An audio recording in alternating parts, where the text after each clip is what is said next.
Hello everyone, welcome back to my channel, and if you are new here, hi, my name is Natasha and it's fantastic to have you here. For today's video, we are flipping through the Green Glyphs Oracle from the Green Glyphs Divination Collection. This is by James R.E. Eads and it is currently on Kickstarter right now. You can back the whole collection, or this one on Kickstarter is retailing for $35, but the retail price will be $40. So this is the packaging. Isn't that fun with that holographic foiling? This is 50 cards and a 80-page guidebook. And what I really love about this is the foiling.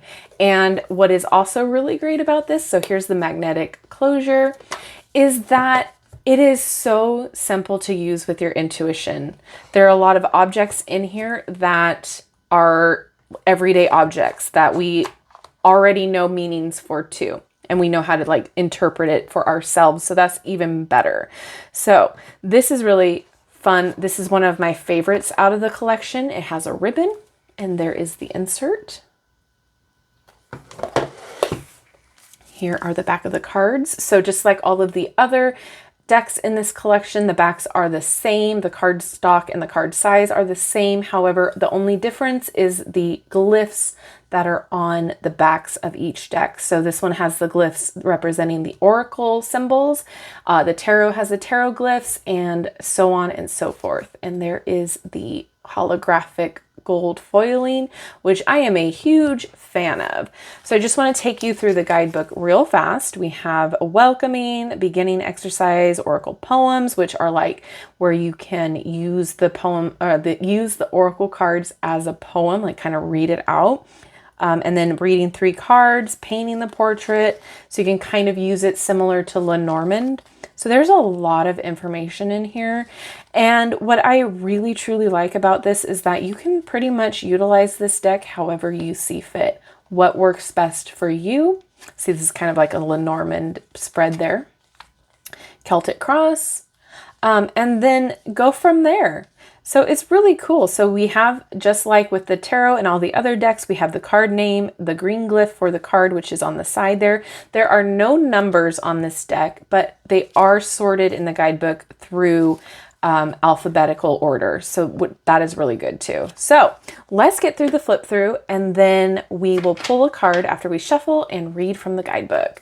So again, cardstock is fantastic. It's on the thicker side, but it's not too thick to where it's hard to shuffle. The more cards you have, the harder it will be to shuffle, just because of the size as well as the thickness. But I haven't really had a problem. It's just adjusting to it really. And this foiling is amazing. There is also only one color on the card, and then there's the foiling. So you'll probably see me moving the cards around so you can get that effect. Looks like the flames are flickering. I love it. Very straightforward deck to use, beginner friendly, very happy with it.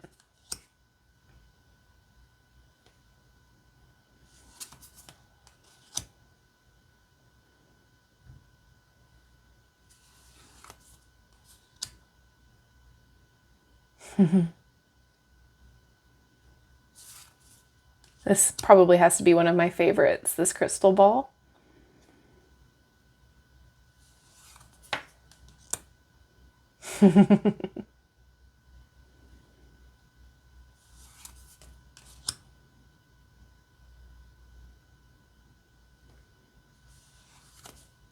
Look at that. I hope the camera picks up all of the fun hollow rainbows.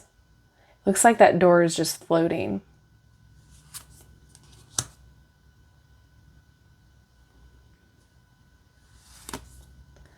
Little Inoki.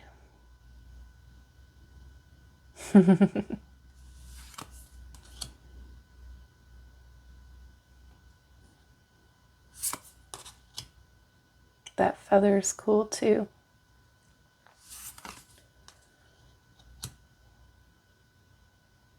You know, I don't eat a lot of figs. I just realized, like, the last time I had a fig probably was a fig Newton. And if you are American, you probably know what a fig Newton is. And also, if you are of the older persuasion, you definitely know what a fig Newton is.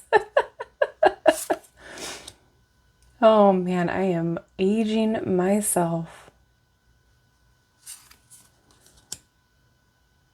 Giant tooth. Look at that little person all the way down there. This is another favorite of mine, the ghost. Little ghosty.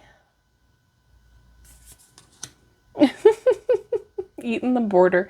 Some of these are very cheeky, very fun. Hummingbirds are great.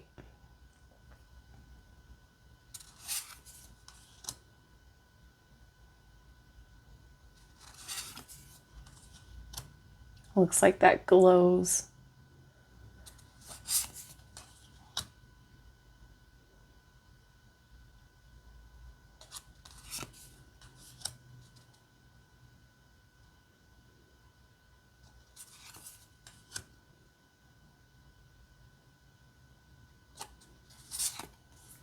Honestly, working with these two, the foiling is not distracting. It's very nice and it's gentle on the eyes too. I don't know if that's something that you can be concerned about, but that's something that I always take in consideration too, is like how bright and vibrant is the artwork? What is going to hinder me from wanting to look at the cards for a while? But I have not had an issue with the foiling, especially since it's done in a very poignant way.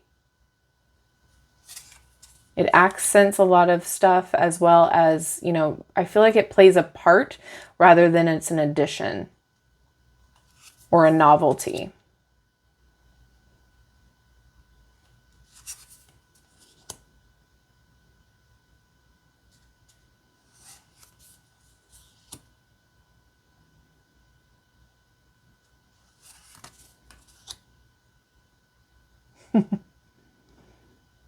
Messy pig.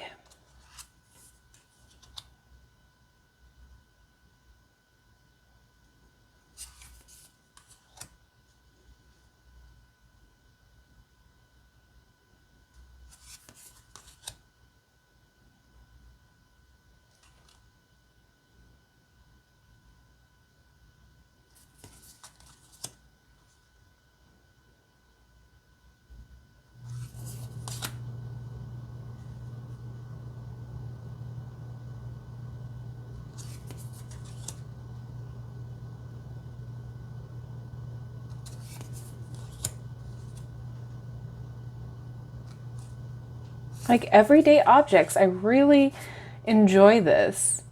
I mean, obviously, a stone tablet is not an everyday object, but, you know, for the most part, these are things that we are familiar with. These are things that we have possibly come into contact with, have some sort of resonance with us. So there's a feeling, there's a connection that we have with these objects. So I thought that this idea was very neat, very grounded.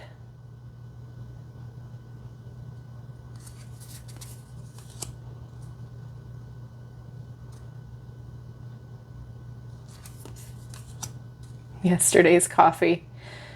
Listen, you will not catch me with yesterday's coffee. That coffee is done day of. And then it's a mystery box. All right, let's shuffle these cards.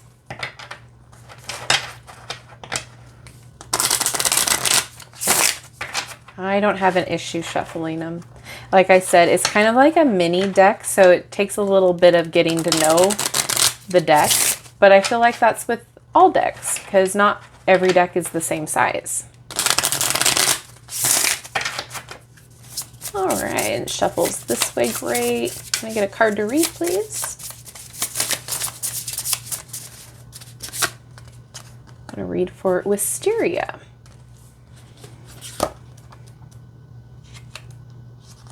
Okay, so we have the up top, and then the title of the card, and then a little blurb.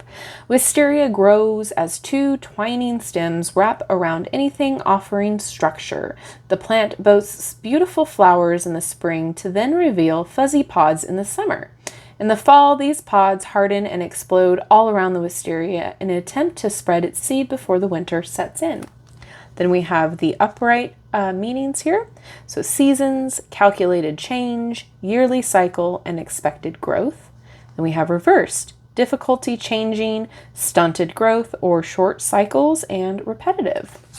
So again, very beginner friendly, very easy to use. I love that there's, so much involved with each card, but it's like simple. It's very minimalistic. You can utilize your own intuition. So if, you grew up with wisteria, it might have a deeper meaning for you than what's in the book. And that is totally legitimate and valid for you to use that meaning over what's in the book. So I really love that he created space for that and, is totally on board with whatever your intuition picks up to utilize it in the meaning. So that's awesome.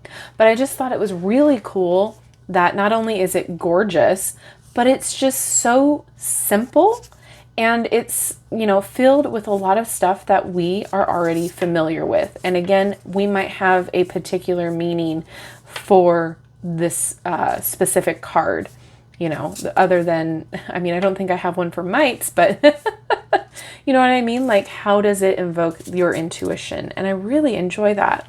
So to me, this is probably my favorite deck out of the whole collection, just because I feel like it's the most unique and the most versatile in a way that it will be a different connection for each person. So I really am thrilled with it. But now I'm going to turn it over to you guys. What do you think about this deck? Are you excited about the whole collection? Or are you excited about this deck in particular or another one? Or is this just not doing it for you? Please let me know all of your thoughts and opinions down in the comment section below.